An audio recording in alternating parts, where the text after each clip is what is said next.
আমাদের মধ্যে এমন অহংকার গজগজ করছে, আমাদের মা বোনদের মধ্যে বিশেষ করে, মায়েরা মায়েদের শত্রু, বোনেরা বোনেদের শত্রু। এক সারা জিজ্ঞেস করছে, একটা মেয়ে যদি একটা ফুলের মালা গাঁথতে 1 ঘন্টা সময় লাগে, তাহলে 3টা মেয়ে 6টা ফুলের মালা গাঁথতে কয় ঘন্টা সময় লাগবে? এক ছেলে বলে, না স্যার ওরা পারবেই না। কেন পারবে না, তুমি কেন জানলেন? স্যার ওরা যে পারবে, ওদেরকে যখন 3 জনকে একত্রিত করা হবে, তখন ওরা আস্তে আস্তে গল্প গুজব শুরু করে আস্তে আস্তে এমন করতে করতে একজন আরেকজনের বিরুদ্ধে বদনাম করতে করতে এক পর্যায়ে চুলের মধ্যে ধইরা তারপর মারামারি শুরু করতে পারে। কিসের ফুলের মারা গাঁথতে স্যার?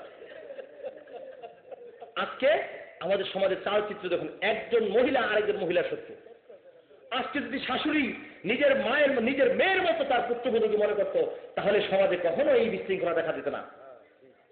আর পুত্রবধূ যদি প্রথম পর্যায়ে থেকে তার শাশুড়িকে সেই আজীবন তার মায়ের মতো মনে করত, তাহলে কখনো এই গন্ডগোল দেখা দিত না। ঠিক কিনা বলুন? আর আজকে শ্বশুর বাড়িতে ছেলে কি নিয়ে যায়, অনেক বক্তারা আছে খালি সারাদিন খালি মায়ের ওয়াজই করে। আজকে মায়ের ওয়াজ করেন, মায়েদের বিরুদ্ধে বলবো। আমিও কিন্তু মায়ের সন্তান, আমার মা আছে, মাকে খুব ভালোবাসি আমি। কিন্তু বলতে হয় এখন অনেক সময় যে মায়েদের উচিত তারা যেন তার পুত্রবধূকে নিজের মেয়ের মতো মনে করে,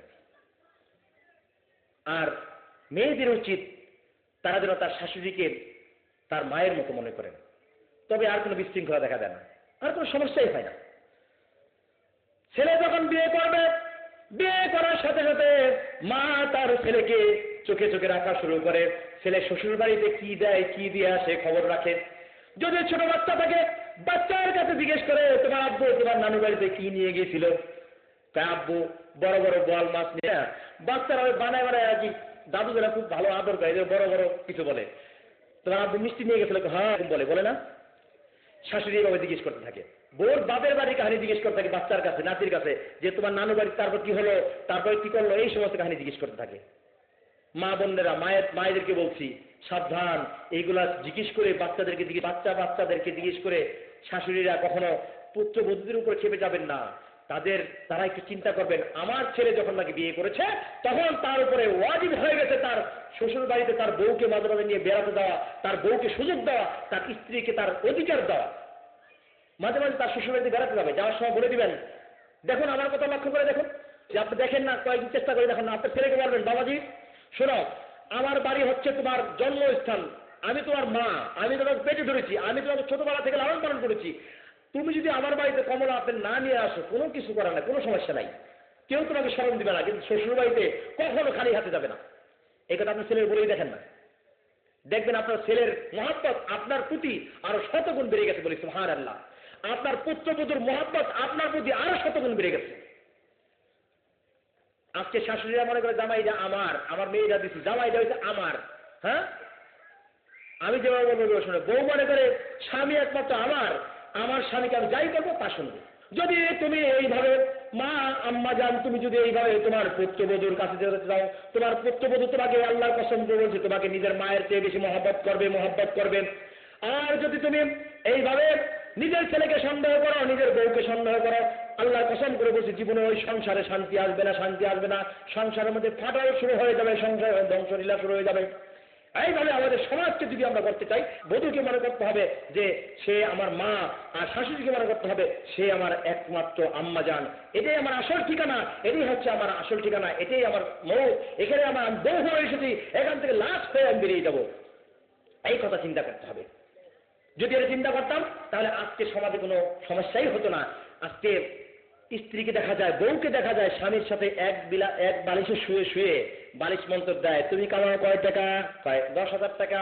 আগে আসিলা 2 পাও, যেটাই খুশি সেটাই যাও। আগে আসিলা 2 পাও, যেটাই খুশি সেটাই যাও।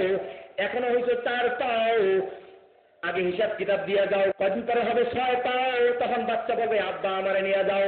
এইভাবে আস্তে আস্তে হিসাব শিখায় থাকে। তুমি কামাও 10,000 টাকা, তোমার যৌথ পরিবারে একসাথে থাকো, তোমার মা বাবাকে তুমি মাত্র খাও, এত ঝামেলা কি তোমার ঘরে সহ্য হয় নাকি? তোমার ঘরে আসছে নাকি অন্য সন্তান, নাকি তোমার মা বাবার সন্তান না? তারা কি তোমার মা বাবার জন্য, তারা কি কিছু করার নাই? এই জন্য তুমি একমাত্র একাই করবে, আর কোনো সন্তানে কিছুই করবে না, এটা হতে দেওয়া যায় না। সুতরাং 10,000 টাকা বেতন পাও, আমরা 5,000 টাকা বাসা ভাড়া দেবো, 4,000 টাকা খরচ করবো, 1,000 টাকা ব্যাংকে ইন্স্যুরেন্স করবো। এইভাবে দেখা যায় 12 বছর পরে দেখা যায় আমরা 5 লাখ টাকার মালিক হয়ে যাবো। নাউজুবিল্লাহ। এইভাবে হিসাব দেয়, বালিশ মন্তর দেয়। এক বালিশে শুয়ে শুয়ে মন্তর দেয়, এটা যে মন্তর, বালিশ মন্তর। তাই না ভাই? বউরাও এরকম, শাশুড়িরা এরকম, শান্তি আসবে কিভাবে বলেন?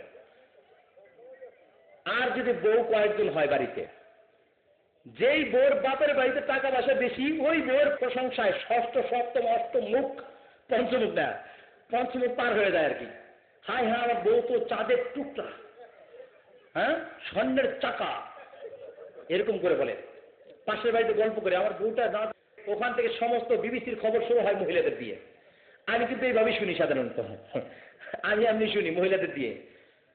শুনলাম বিহারে নাকি এক মহিলার পেটে কুকুরের বাচ্চা হয়েছে, এরকম শুনলাম। কতটুকু সঠিক জানি না, কুকুরের বাচ্চা হয়েছে, অস্বাভাবিক কিছু না।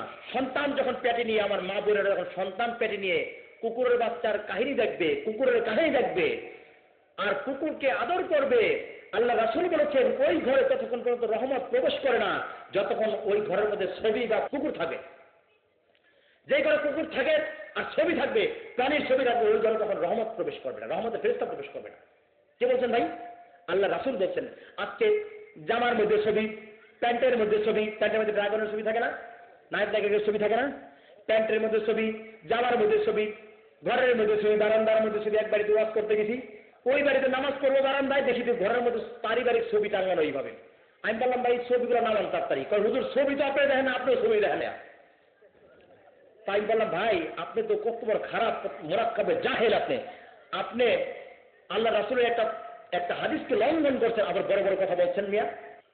আল্লাহ রাসূলের সুন্নতকে ইনসাল্ট করছেন। আল্লাহ রাসূলের সুন্নতকে দেখে কিছু কিছু লোক এখন চিৎকারি মারে, এরকম এই কিছু লোক এখন কিছু। আল্লাহ রাসূলের সুন্নত দেখলে, দাঁড়িয়ে দেখলে, কিরে এত বেগুন হয়ে দিবে, বিয়ে শাদী কবে করলি, আরে বাচ্চা কাচ্চা কয়জন হয়েছে, এমন চিৎকারি মারে। দেখুন এই লোকটা তো জান্নাতে যাবে, এই লোকটা জান্নাতের অনুসারী হয়েছে, আপনি কেন তাকে উৎসাহ দিচ্ছেন না?